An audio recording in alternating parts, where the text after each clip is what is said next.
À vous chers abonnés.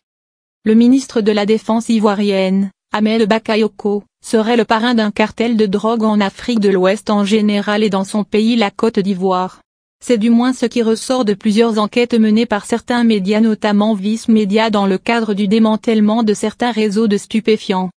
Le chef du cartel de drogue, Ahmed Bakayoko, en dehors de sa fonction de ministre, est un pion central dans le trafic de cocaïne d'après certains renseignements des services secrets français.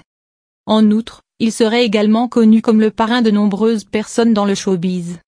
Une position stratégique qui lui conférerait un certain nombre de privilèges, de laissez-passer, et surtout qui l'aiderait à se remplir les poches illicitement. Selon certaines sources, il aurait beaucoup œuvré pour la libération de l'un des barons de la drogue, le dénommé John, un chef de la mafia nigériane qui gérait la majeure partie de l'importation et de l'exportation de cocaïne. Il est sorti de prison sous prétexte qu'il avait été confondu à une autre personne. Une action qui aurait amené plus d'une personne à chercher le pourquoi du comment de cette mise en liberté aussi facile et rapide. Les réponses n'ont pas tardé à jaillir et en tête des sauveurs et complices de ce grand dealer de cocaïne, le très célébrissime actuel Premier ministre par intérim Ahmed Bakayoko. Un nom qui est cité par plusieurs sources ayant enquêté sur le même dossier de narcotrafiquants en Côte d'Ivoire. Et à en croire le journal américain-canadien Vice Media, un journal réputé, sérieux, et reconnu mondialement pour son sérieux, l'histoire suit le même schéma. Au départ, les cartels colombiens ont cherché l'aide de la mafia nigériane pour faire passer la cocaïne par l'Afrique de l'Ouest.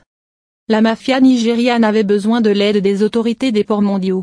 Ces autorités sont payées en cocaïne, et ont une vue sur l'activité et voient rapidement combien d'argent elles peuvent gagner dessus. 157 personnes bientôt interpellées au sein du RHDP. La Drug Enforcement Administration, force américaine de lutte contre le trafic international de drogue et sur les traces des trafiquants de drogue en Côte d'Ivoire. Cet organisme américain chargé d'enquête, de saisie et poursuite des trafiquants de drogue devant la justice américaine, est à pied d'œuvre sur le sol ivoirien.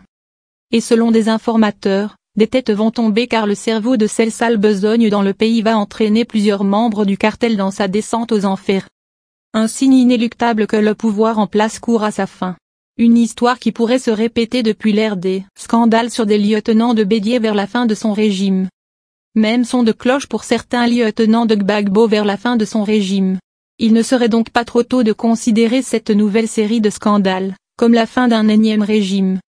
Dans un communiqué sur sa page Facebook, Mr Ahmed Bakayoko dit clair ceci: j'ai décidé de porter plainte contre messieurs Ibekou et Nicolas, Dan Bowen et les relais, annonce Ahmed Bakayoko dans un communiqué publié ce lundi 8 juin 2020 sur sa page Facebook. Le ministre ivoirien de la Défense entend donner une suite judiciaire aux articles des journalistes cités, parus dans le média Vice, dans lesquels il est présenté comme un baron de la drogue.